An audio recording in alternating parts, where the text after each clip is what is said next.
तो Historica academy में फिर आपको एक बार स्वागत है। तो हमने कल कथन और निष्कर्ष के बारे में आपको बताया था, उसका पार्ट 1 बताया था। तो पार्ट 2 आपको कल बैच में चला जाएगा। आज थोड़ी सी हम तर्कों की संकल्पनाएं करते हैं, तर्कों की कल्पनाएं क्वेश्चंस करते हैं। तर्कों की कल्पनाएं, हमने आपसे कहा था कि कथन और निष्कर्ष के 7 टॉपिक्स होते हैं। पहला टॉपिक का हमने चर्चा भाग 1 उसका कर दिया है, भाग 2 कल आपको मिल जाएगा। दूसरा टॉपिक जो चल रहा है आपका, वो तर्कों की कल्पनाएं करना चाहते हैं। क्वेश्चन बहुत आसान होता है। जैसे आपको क्वेश्चन से क्या होता है, जैसे एक कथन हम लिखते हैं। कथन क्या है? जैसे हमने कह दिया कथन में कि जैसे मूर्ख की तरह,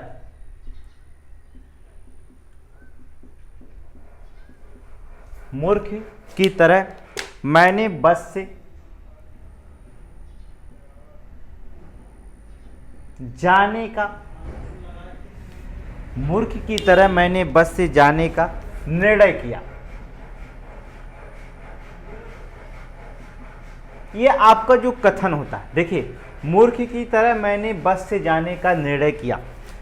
अब इसमें हम क्या करेंगे, परिकल्पनाएं क्या कर सकते हैं। अब हमें परिकल्पनाएं क्या निकालना होगा। आपकी परिकल्पनाएं दी रही होंगी। पहला परिकल्पना हम करते क्या, जैसे हम कह सकते हैं कि मैं मूर्ख हूं, मैं मूर्ख हूं। दूसरा, उसने कहा, दूसरा कथन कह सकते हैं मैं मूर्ख नहीं हूं।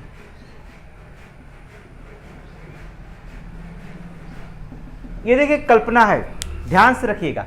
हमने कहा कि तर्कों की कल्पनाएं, ये टॉपिक नंबर 1। दूसरा टॉपिक चल रहा है, उसमें कहा कि मूर्ख की तरह मैंने बस से जाने का निर्णय किया। तो पहले परिकल्पना कर रहा कि मैं मूर्ख हूं, सोच रहा है। दूसरा कर रहा मैं मूर्ख नहीं हूं। इसमें आपको क्या निष्कर्ष निकलता है, किसे आप कह सकते हैं कि वह मूर्ख है कि नहीं है। जाहिर सी बात, अगर वो मूर्ख होता तो वो मूर्ख बस से जाने के निर्णय के बारे में नहीं सोचता। इसलिए कहा था मैं मूर्ख हूं, ये बिल्कुल गलत है। क्योंकि कल्पना में, कथन में कह दिया कि मूर्ख की तरह मैंने बस से जाने का निर्णय किया, इसका मतलब वो मूर्ख नहीं है, तभी निर्णय किया। दूसरा मैं मूर्ख नहीं हूं, इसकी परिकल्पनाएं क्या हो जाएंगी, सही हो जाएंगी। तो इसमें जो होते हैं, इसमें आपको हम एक एक नियम के एक एक क्वेश्चन बताएंगे। सिर्फ 6 से 7 नियम आप कल्पनाओं के बारे में जान जाएंगे, जिससे आपको क्वेश्चन कितना भी कठिन हो जाए। ये क्वेश्चन थोड़ा कठिन होता है, लेकिन हम आपको बता रहे हैं इसको डिसीजन लेने के लिए हम नियम से बना के रखे हैं। वो नियम से आपको एक एक नियम और एक एक क्वेश्चन बनाते हैं, जिससे आपको बहुत आसानी हो जाएगा। देखिए पहला नियम से क्या होता है। देखिए नियम नंबर 1, पहला नियम क्या होगा। जैसे कुछ शब्द आपको आते हैं एकदम निश्चित है, कल्पना आप कर सकते हैं। ये कल्पनाएं अक्सर जो होते हैं गलत हो जाते हैं। आपको हमने बताया, आप प्रैक्टिस सेट होंगे, आप उस प्रैक्टिस सेट को हल करिएगा, देखिएगा अगर 10 करते हैं तो 3-4 तो ऐसे भी चले जाते हैं। तो उसमें जो होता है कल्पनाएं क्या होंगी। जैसे नियम नंबर 1 में क्या होगा, कुछ शब्द जैसे केवल आ जाए, ओनली, सर्वोत्तम आ जाए, निश्चित आ जाए, प्रबल आ जाए, आज शब्द इसमें शामिल होते हैं। अगर ऐसे, तो ऐसी कल्पनाएं मान्य नहीं होती हैं, ऐसी कल्पनाएं मान्य नहीं होती, वो कल्पनाएं गलत हो जाती हैं। क्योंकि जब आपको कल्पना करना है तो कल्पना करने में सर्वोत्तम नहीं आप कर सकते, केवल नहीं कर सकते। ये आपकी नहीं कल्पना किए तो प्रबल भी हो सकता है। आप निश्चित नहीं होंगे कि निश्चित सफल ही हो जाएंगे। कोई एग्जाम दे रहे हैं तो ये नहीं कि सफल ही हो जाएंगे। आप एकदम अपने आप को नहीं करते कि निश्चित सफल हो जाएंगे कल्पना में। तो देखिए कथन क्या हम बताते हैं कल्पना, जैसे घाटों को कम करने के लिए डाक दरों को बढ़ा दिया गया। ये आपका कथन है, कह रहा है कि घाटों को, किसी डाक घर में घाटों को कम करने के लिए डाक दरों को बढ़ा दिया गया। परिकल्पना की जाती है, पहली परिकल्पना की जाती है क्या, कि घाटों को कम करने का सर्वोत्तम तरीका डाक दर को बढ़ाना। ये देखिए, देख दिया सर्वोत्तम तरीका दे दिया।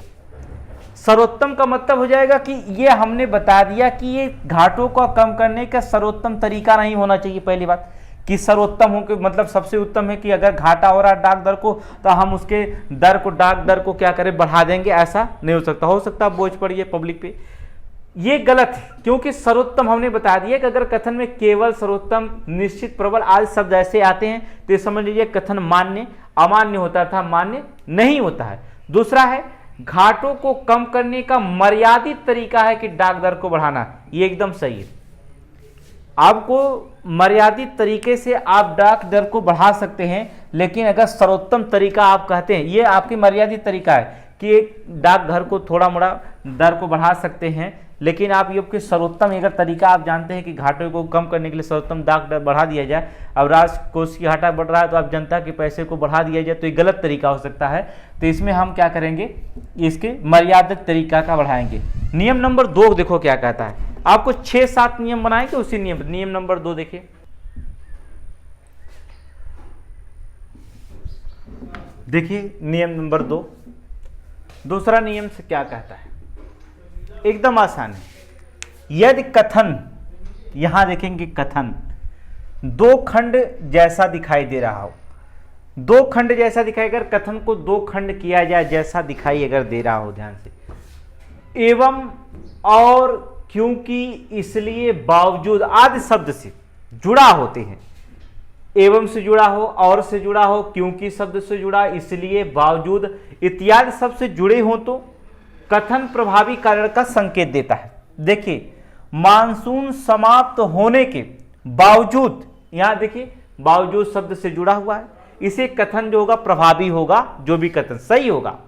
कह रहा मानसून समाप्त होने के बावजूद व्यापक रोग नहीं फैला है, इसका मतलब है कि बावजूद शब्द आ गया, कथन जो होता है दूसरे पे प्रभावी है कि मानसून का आना बीमारी का कारण होता है। यहां का मानसून समाप्त होने के बावजूद व्यापक रोग नहीं फैला, इसका मतलब मानसून आता था तो बीमारी फैलता था, इसलिए कथन दो हैं, एक तो मानसून आ रहा है, दूसरा बीमारी नहीं, दो खंड वाक्य हैं, मानसून का आना और बीमारी का फैलना। ये कथन जो होगा इस पे प्रभावी होगा। तो हम परिकल्पनाएं में क्या करते हैं, मानसून का आना बीमारी का कारण है, ये सही है, क्योंकि यहां पर ये कथन हमने बावजूद शब्द से जुड़ा हुआ है, तो ये कथन इस पे प्रभावी है। मानसून समाप्त होने के बावजूद व्यापक रोग नहीं फैला, इसका मतलब होता कि मानसून अगर आता था तो रोग फैलता था, इसलिए इसमें परिकल्पना में कहा गया मानसून का आना बीमारी का कारण है, ये कल्पनाएं आपकी सही है। अब ये देखिए दूसरा, रोग दूसरे मौसम में नहीं होता है, यहां दूसरे मौसम की बात नहीं की गई, कहां की बात की गई है, मानसून की बात की गई है, यह दूसरे मौसम की बात कर दिया, नहीं, यहां किस भी कथन में कल्पना, जो कथन में कल्पना की गई है वो मानसून की बात की गई है, यहां दूसरे मौसम की बात कर दिया, इसलिए ये कल्पना क्या हो जाएगी, परिकल्पना गलत हो जाएगा, पहला आपका क्या हो जाएगा, सही हो जाएगा। देखिए तीसरा नियम से इसके देखिए क्या होते, नियम नंबर 3, नियम नंबर 3 में क्या होगा, यदि विशेषण, आप विशेषण जानते ही हैं, जो कि कर्ता के गुण वाला ना होना चाहिए, कर्ता के गुण वाला नहीं होना चाहिए, कर्ता के साथ जुड़ा हो, यदि विशेषण यहां पर देखेंगे कर्ता के साथ जुड़ा हो, तब कर्ता अवश्य एक गुण होगा, तब कर्ता में जो होता है एक अवश्य गुण होगा जो विश्लेषण के रूप में अंकित होता है। याद रखिएगा ध्यान से, यदि विशेषण कर्ता के गुण वाला ना हो, कर्ता के साथ जुड़ा हो, कोई भी विशेषता अगर हो, अगर वो कर्ता के साथ जुड़ा हुआ, कोई भी विशेषता अगर किसी में है उसके कर्ता के साथ जुड़ा हो, तब कर्ता अवश्य एक गुण होगा जो कि ये विशेषण के रूप में अंकित होगा। अब देखिए कथन हम पढ़ते हैं, जैसे बैंक पीओ के लिए सर्वोत्तम ट्यूटोरियल्स क्लास के लिए हिस्टोरिका कोचिंग सेंटर ज्वाइन करें, एक विज्ञापन आया, यहां बैंक पीओ सर्वोत्तम ट्यूटोरियल क्लास के लिए coaching Historica coaching centre join करें, यहां पर देखिए विशेषण जो होता है कर्ता के साथ जुड़ा हुआ है, दिखाई दे रहा है, सुस्पष्ट है कि विशेषण जो होगा कर्ता के साथ जुड़ा होगा और कर्ता में एक अवश्य गुण होगा, क्योंकि सर्वोत्तम ट्यूटोरियल से माना जाता है, एक अवश्य गुण होगा जो विशेषण के रूप में अंकित होगा, इसलिए कह रहा है इसमें कथन में, तो हम इसको देख करके कल्पना करेंगे। इस तरह के कई टीचिंग सेंटर हैं, गलत, कई टीचिंग सेंटर नहीं है, क्योंकि यहां पर कहा कि बैंक पीओ के लिए, यहां पर देखो दिखा है बैंक पीओ के लिए सर्वोत्तम ट्यूटोरियल क्लास के लिए हिस्टोरिका कोचिंग सेंटर ज्वाइन करें। इसका मतलब होगा कि बैंक पीओ के लिए हिस्टोरिका कोचिंग सेंटर सबसे उपयुक्त होगा, सबसे अच्छा होगा। तो इस तरह के कई संस्थान टीचिंग सेंटर है, नहीं, ये गलत हो जाएगा। दूसरा, सभी संस्थानों में यह संस्थान जो होगा, सभी संस्थानों में यह संस्थान जो होगा उत्तम होगा। एक शब्द रखा गया क्या है, उत्तम होगा, क्योंकि ये स्पेशली बैंक पीओ का ही कोचिंग चलाता है। तो इसका मतलब होगा कि स्पेशली इसके साथ ये जुड़ा हुआ, बैंक पीओ के साथ हिस्टोरिका कोचिंग सेंटर जुड़ा है, इसका मतलब ये इसके लिए उत्तम माना जाता होगा, तभी ये विज्ञापन में दिया होगा। विज्ञापन में तभी जो दिया जाता है जब उसके साथ कर्ता का विश्लेषण जुड़ा होता है, तभी विज्ञापन उसके साथ जुड़ा। तो इसलिए ये सभी संस्थानों में संस्थान उत्तम है, इसलिए इसको क्या कहेंगे, इसको आप सही मारेंगे, क्योंकि इसमें कर्ता के साथ जो होता है विश्लेषण जुड़ा है, तब कर्ता में एक अवश्य गुण होता है जो विश्लेषण के रूप में पाया जाता है। तो कुछ क्वेश्चन ऐसे भी आपको आएंगे जो देखने में तो एकदम सरल दिखाई देंगे, लेकिन निष्कर्ष अर्थात कल्पना करने में आपको अनिश्चितता पैदा हो सकती है। अर्थात इसलिए हम नियम नंबर 4 देखिए, बहुत आसान से नियम नंबर 4 अब हल करते हैं।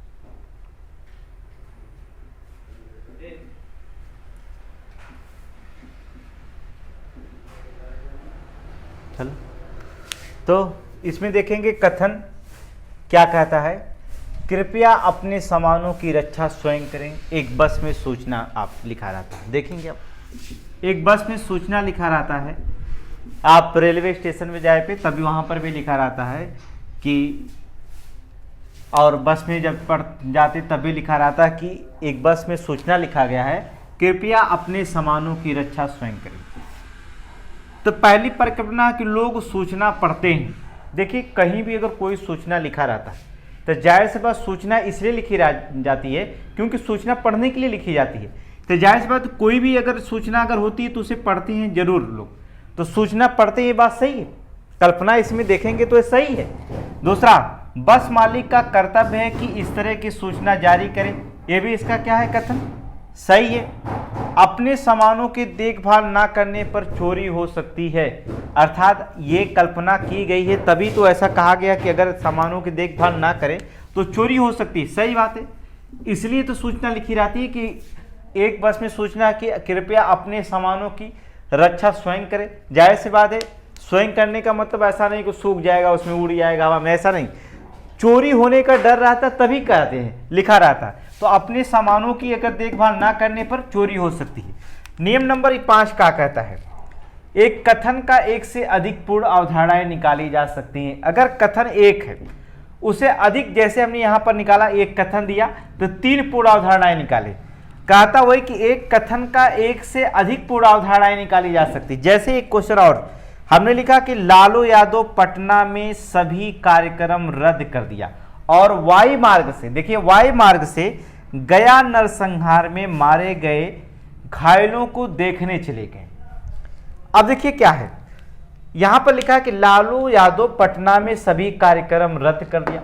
तो कथन में पूर्वाधारण में कि लालू प्रसाद का पटना में कार्यक्रम था तभी तो रद्द किया, इसका मतलब ये क्या है, सही, लालू यादव पटना में सभी कार्यक्रम रद्द कर दिया, इसका मतलब लालू प्रसाद यादव पटना में कार्यक्रम था तभी तो रद्द किए। दूसरा है, और वाई मार्ग से गया नरसंहार में मारे गए घायलों को देखने चले गए।